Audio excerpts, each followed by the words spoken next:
Surat એસીબીના છટકામાં લાંચિયો assistant ઇજનેર ઝડપાયો છે।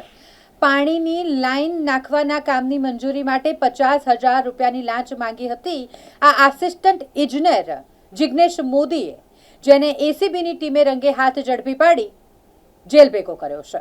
સુરત મહાનગરપાલિકાના ઉધના ઝોનના આસિસ્ટન્ટ ઇજનેર જિગ્નેશ મોદી 45,000ની લાંચ લેતા પકડાયા। પાણીની લાઈન નાખવાના બિલ મંજૂર કરવા માટે 50,000ની લાંચ માંગી હતી। ઉધના સાઉથ ઝોન ઓફિસના ગેટ બહાર જ લાંચ સ્વીકારતા એસીબીના છટકામાં રંગે હાથ ઝડપાઈ ગયા। આરોપી જિગ્નેશ મોદી અગાઉ 2021માં પણ રાંદેર ઝોનમાંથી 15,000ની લાંચ લેતા ઝડપાયા હતા અને બીજી વખત લાંચ લેતા ઝડપાયા એટલે તંત્રમાં ભારે ખળબળાહટ મચ્યો છે।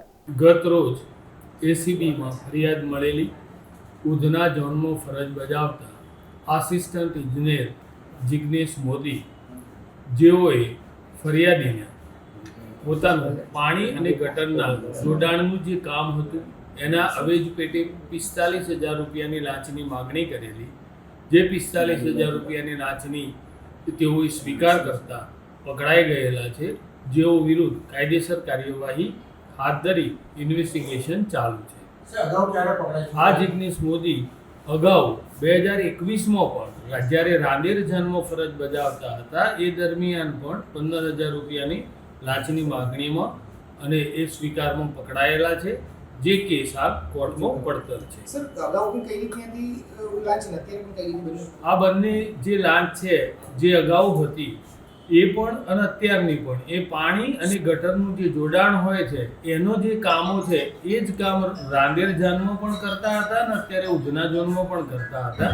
આમાં બંને સિમિલર કામના ભાગરૂપે જ એમણે ગેરકાયદેસર લાંચની માગણી કરેલી છે અને એ બંને વખતે એ રીતે જ પકડાયેલા છે।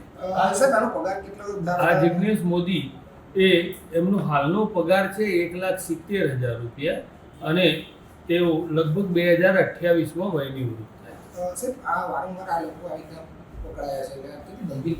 થયા। હવે આ બાબતે ટૂંકમાં ખૂબ ગંભીરતાથી લઈએ, બીજી વાર પણ પકડાયેલા છે અને આગળના એમની જે પોતાની અપ્રમાણસર મિલકત કે હાના તમામ મુદ્દાઓની તપાસ કરીશું અને આ બાબતે એમના જે બી સક્ષમ અને સુપરવાઇઝરી અધિકારી રહ્યા તેઓને અમારા નિયામક સાહેબ મારફતે પણ અમે રિપોર્ટ પાઠવીશું અને આગળ કાર્યવાહી હાથ ધરીશું।